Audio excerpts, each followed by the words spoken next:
საკმაოდ კომიკური, როდესაც ის მოდის იმ ძალის მხრიდან, რომელიც ზუსტად 6 წლის წინ გაექცა დებატებს, აბსოლუტურად ყველა ფორმის დებატს გაექცა, რომელსაც ჩვენ არაერთხელ თავაზობდით, მათ შორის მისდამი ლოიალური არხების და პლატფორმების გამოყენებით დებატში მოსვლას და მე მინდა საზოგადოებაში შევახსენო მამუკა ხაზარაძე, ლელოს თავმჯდომარე მივიდა ერთხელ ლიუბლიანას ქუჩაზე იმედთან და მოითხოვდა ღია ეთერი მიეცათ იმისათვის, რომ იქიდან წამოსული ცრუ დიზინფორმაციული ნაკადისთვის ეპასუხა მათივე ეთერში ყოველგვარი ესე იგი ჭრის და რედაქტირების გარეშე და რა თქმა უნდა ეს არასდროს არ მოხდა ხო ჩვენ დაახლოებით 1 წლის განმავლობაში აი კამპანია თქონდა მაგრამ ეხლა ასე გრიგოლ ასე რომ არ ხდება ეხლა თან იმედზე ჭიშკართან მისულ კაცს რომ ტელევიზიაში არ შეიყვანენ ცხადია ეხლა თუ იქნა მათი მხრიდან თქვა შემოთავაზებული სხვადასხვა არხებზე და პლატფორმებზე არ არის თემა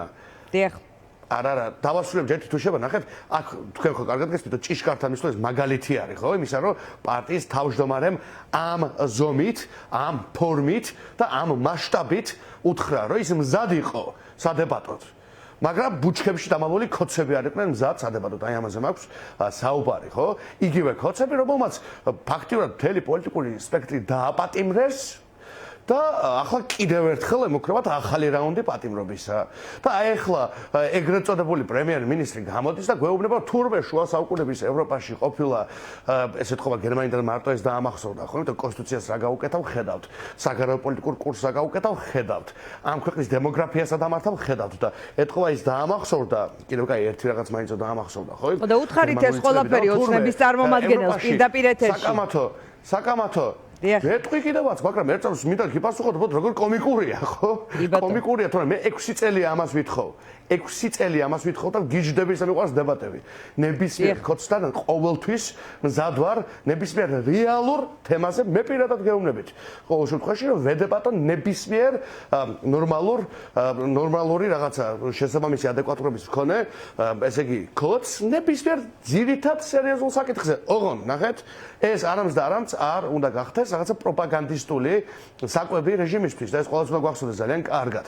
და მე ვფიქრობ კოლეგების გამოხმაურებებიც მოწმობს იმას, რომ მათ ძალიან სწორად აქვთ ასევე გააზრებული ის, რომ ქოცები შეესწრებიან ასეთი რაღაც გამოიყენონ პროპაგანდისტვის. ანუ პროპაგანდისტულ თემებზე, აი მათ მიერ შექმნილ თემებზე მე ვერ ვხედავ ვერანაირ დებატის ვერც საჭიროებას, ვერც სურვილს და ვერც ხალის. მაგრამ თუ დებატი ეხება ეკონომიკას, საგარეო პოლიტიკას, რა დამართეს ჩვენი ქვეყნის საგარეო პოლიტიკურ კურსს, როგორ მოხდა, აბა რა ლამაზი ხარ ირაკლი, ამაზე ხომ არ იქნება დებატები, ცხადია, რომ იქნება რაღაც კონკრეტულ აქტუალურ თემებზე. ქოცური როგორ არა არა, აქტუალურზე არ იქნება ქოცური პროპაგანდა, არ არის აქტუალურ თემებზე მომართული. აქტუალური დიანა მოგეხსენებათ არის ადამიანებს შეიათ. აქტუალური არის ყოველი მეოთხე ბავშვი. შეიაზე და ფასებზე თვითონ დაიწყეს ლაპარაკი გრიგოლ. რაც ამ ქვეყანაშია როდის დაიწყეს ამაზე ლაპარაკი? მე შეგვიძლია შეგახსოვოთ, მე მაგაზე ლაპარაკობ 2019 წლიდან. მათ პირველად ამაზე რამე თქვეს 2024 წელს, ისიც ისეთი კოშმარები თქვეს.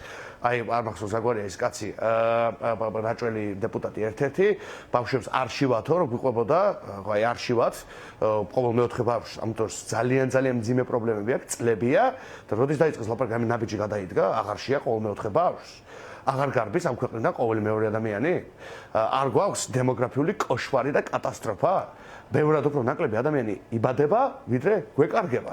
და ვინც იბადება და იზრდება, მათი დიდი უმრავლესობა უკვე მიდის ამ ქვეყნიდან. ანუ ამ ქვეყნის თანასპონსორი, თანაინვესტორი აღარ იქნება.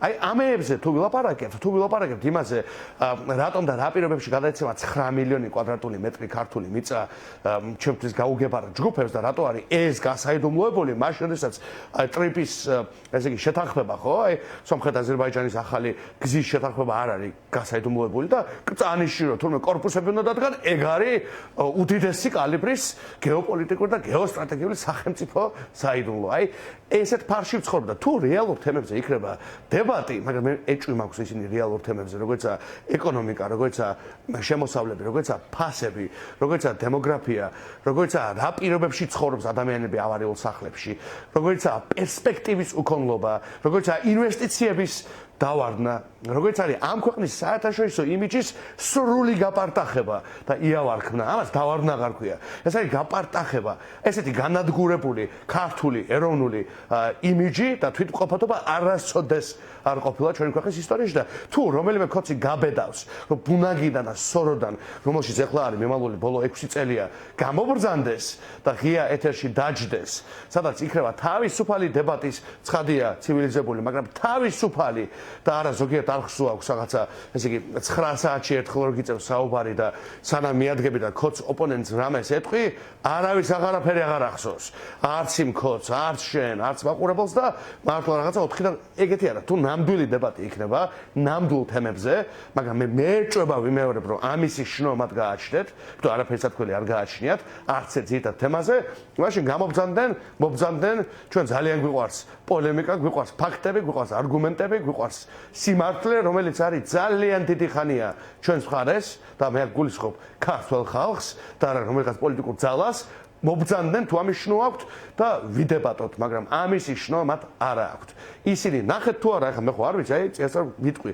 ისინი შექმნიან ეგრეთ წოდებულ დებატერს რაღაცა შეთითქმულ პროპაგანდისტულ საკითხებზე, ხო? რაღაცა უფრო იდენტობის საკითხებზეც აიყვანენ, ვითომ კონსერვატიულ საკითხებზეც აიყვანენ, ამათი კონსერვატიზმი არ გაიშვა, დააქციეს ყველაფერი კონსერვატიული და ყველაფერი ეროვნული, ყველა ქართული ეროვნული ისტორია. კიდევ ერთი თემა მინდა მოვასწროთ, ეს არის ოპოზიციური მანიპულირებას ეცდებიან. ოპოზიციურ პოლიტიკურ პარტიებში ამ ველზე, რაღაც კოორდინაციაზე დაიწყო საუბარი, ლელოსთანაც გვაქვს ლაპარაკიო, ასეთი იყო მათი განმარტება.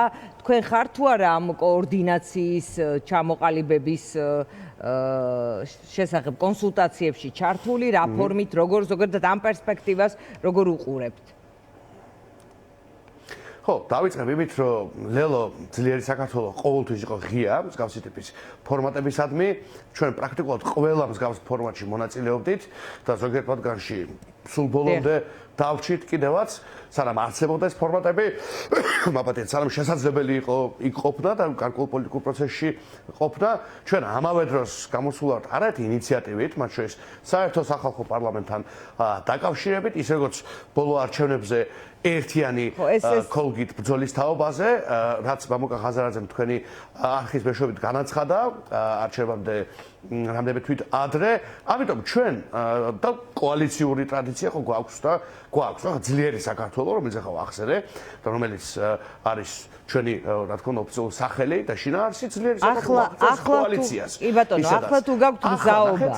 ნახეთ დიახ, კოორდინაციის მზაობა გვაქვს და კოორდინაციის და საერთო ძალისხმევის და აქ მე არ გულისხმობ მხოლოდ პოლიტიკურ პარტიებს, არამედ ასევე გულისხმობ საერთო პოლიტიკურ და სამოქალაქო ენერგიას, მოდი ასე ვთქვათ, გაერთიანებულს, საერთო ძალისხმევის გარეშე, რა თქმა უნდა, პოლიტიკური ცვლილება ვერ დადგება, ამიტომ ჩვენ ძალიან მოხარული და ღია ვართ, რომ ვიყოთ ასეთ კოორდინაციის ერთობებში და საერთო ძალისხმევებს შევუწყოთ მაქსიმალურად ხელი, რაც შეეხება დღეს გაჟღერებულ ზოგიერთ კიდევ სხვა ინიციატივას, მაგალითად საერთო პოლიტიკური ორგანიზაციის, ანუ ერთი პარტიის მარტივად ვიტყვით შექმნასთან დაკავშირებით, ეს არ არის იდეა, რომელიც ჩვენთვის რაიმე ინტერესს როგორ ვთქვათ ატარებს, ხო? იმიტომ რომ ჩვენ ვართ ჩამოყალიბებული პარტია, ჩვენ ვართ ჩამოყალიბებული სუბიექტი, ჩვენ გვაქვს ძალიან მკაფიო ხედვა იმისა, რომ რა უნდა გაკეთდეს ამ ქვეყანაში და ამ ქვეყნის ფარგლების გარეთ, იმისთვის რომ მივახციოთ ქართველი ხალხისთვის სასურველ მშვიდობიან პოლიტიკურ ტრანზიციას,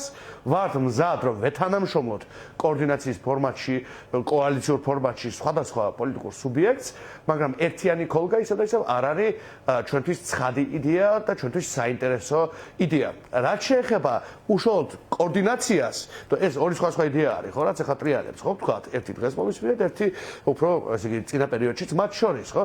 რაც შეეხება კოორდინაციას, აქაც, რა თქმა უნდა, გვჭირდება ძალიან ცხადი, კაფიო და წინასწარ შეჯერებული სტრატეგიული ხედვები, იმიტომ რომ და ეს მე ხშირად ვთქვი ამ დღეებშიც, თუ რამე პრობლემა იკვეთებოდა, ვთქვათ, წინა წლებში და გასულ წელს კონკრეტულად ეს იყო ყოველთვის ის, რომ თელ რიგ ტაქტიკურ და სტრატეგიულ შინაარსებზე არ არსებობდა წინასწარი შეჯერებული ხედვა, რაც ნიშნავს იმას, რომ პირველივე მოსახვევში, პირველივე турბულენციის ჟამს ძალიან ხშირად ხუხულაცავით ჩამოიშლება ხოლმე ესა თუ ის ერთობა და მე მინდა ისეთი ტიპის კოორდინაციის ფორმატი ვნახო, რომელიც აღარ გაიმეორებს 25-ის შეცდომებს, არამედ თვისებრივად განსხვავებულ ახალ ეტაპს შექმნის ჩვენ საერთო საზოგადოებრივ და პოლიტიკურ ბრძოლაში და ეს გულისხმობს იმას პირველ რიგში, რომ ჩვენ გქონდეს ძალიან კარგად შეჯერებული სტრატეგიული და ტაქტიკური ხედვა და ვიყოთ ერთ ხაზზე ფუნდამენტურ საკითხებზე თუ არა ყველაზე ფუნდამენტურ საკითხებზე. და ამიტომ